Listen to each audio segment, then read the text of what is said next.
In today's video, we're going to be working on the midpoint formula. We're going to find the midpoint of the line segment with the endpoints 2, 1, and 2, and -9. If you look on the right side of the corner of the video, you're going to see it where it says midpoint formula. That is the formula we're going to be using. It's x1 plus x2 divided by 2. And to find the y, we're going to do y1 plus y2 divided by 2. So again, like the other videos we did, we're going to go ahead and just go ahead so we won't get confused. That's x1, y1, x2, and y2. And all we have to do now is plug in the numbers. So for x1, we're going to have 2.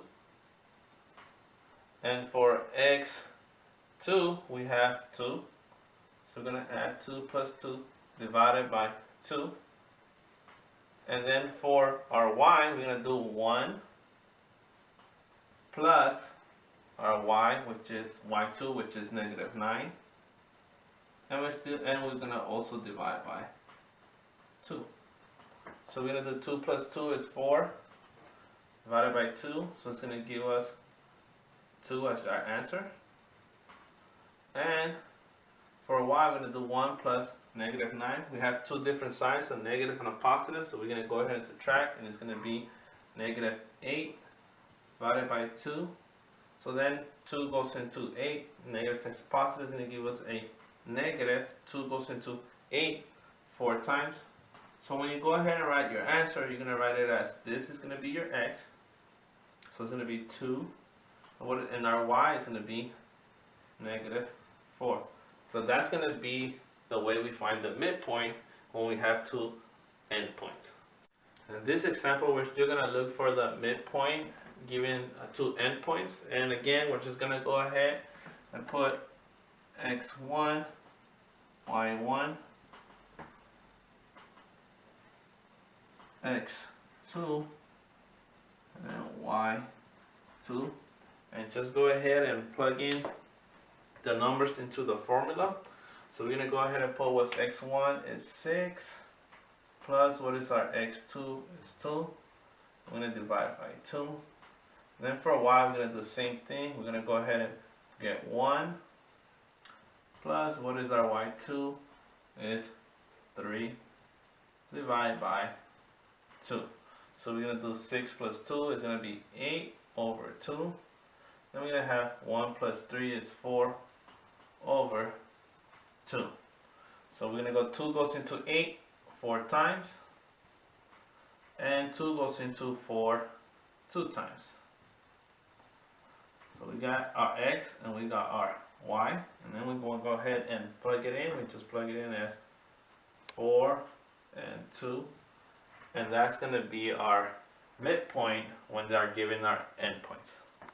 On this example, we're going to find the other endpoint of the line segment with the given endpoint and midpoint. So in this example, we got our endpoint and we got our midpoint. And we need to find what is our other endpoint. On the other example we did, they gave us two of our endpoints, and we're looking for a midpoint. This one we're going to look for our second endpoint. Okay, we're going to go ahead and do the same thing, just so we don't get confused. x1 and our, say, y1 here is giving us already what our midpoint is. So you can say your 3 is going to be your x, and your 1, same thing, is going to be our y. We're going to use the same formula, x1 plus x2 divided by 2, and we have y1 plus y2 divided by 2. Okay, we're going to go ahead and put in our, what is our x1, which is going to be 2.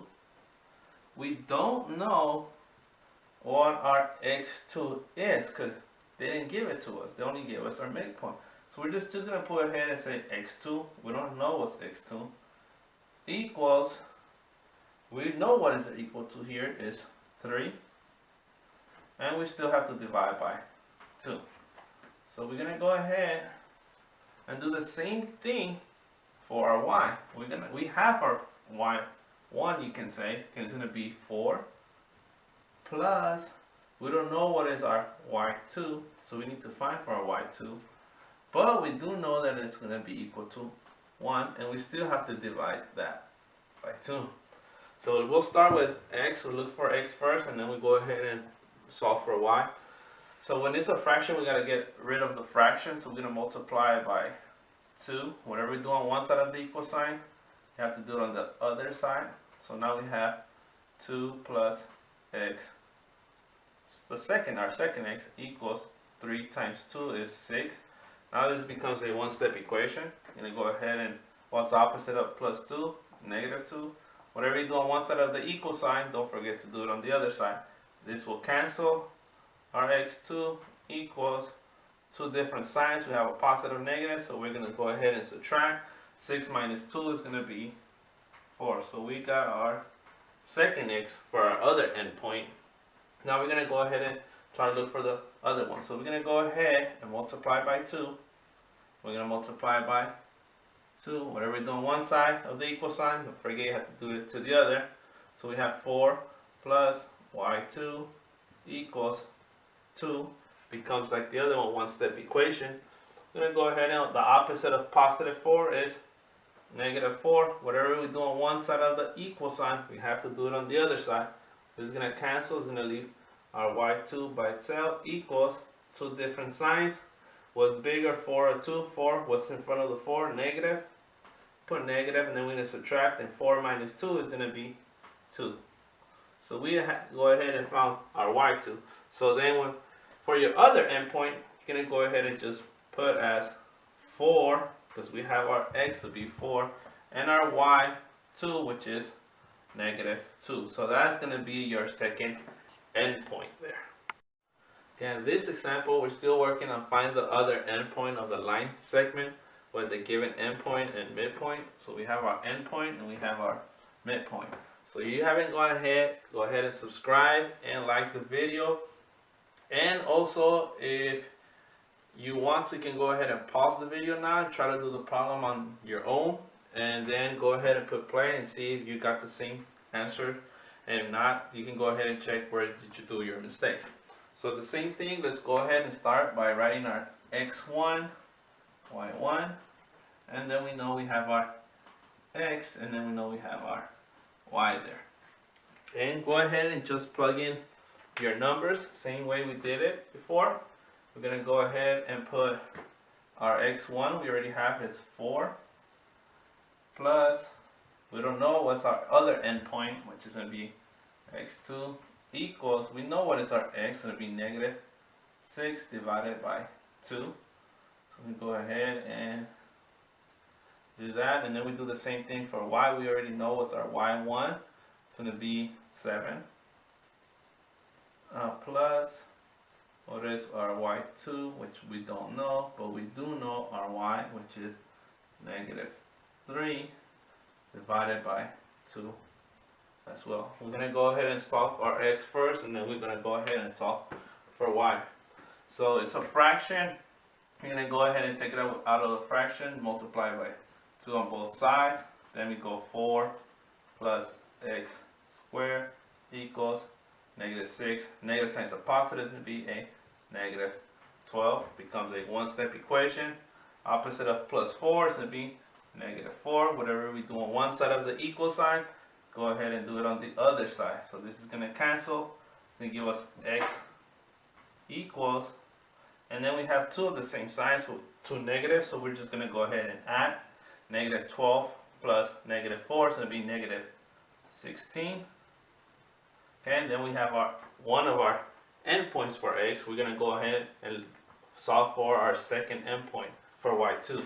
So it's the same thing, fraction. We're going to multiply by 2. Whatever you multiply on one side, we're going to multiply on the other side. So now we're going to have cross this out. 7 plus y2 equals negative times a positive is going to be a negative, and 3 times 2 is 6. So we're going to go ahead and opposite of 7 is going to be negative 7. Whatever we do on one side of the equal sign, do it on the other side of the equal signs. Negative 7 on this side as well. This is going to cancel. It's going to leave us y2 by itself. Now we're going to have 2 of the same signs, so your answer is going to be a negative, and we're going to go ahead and add since both sides are negative. is going to be negative 13. So our other endpoint is going to be, negative 16 for our x2 and negative 13 for our y2.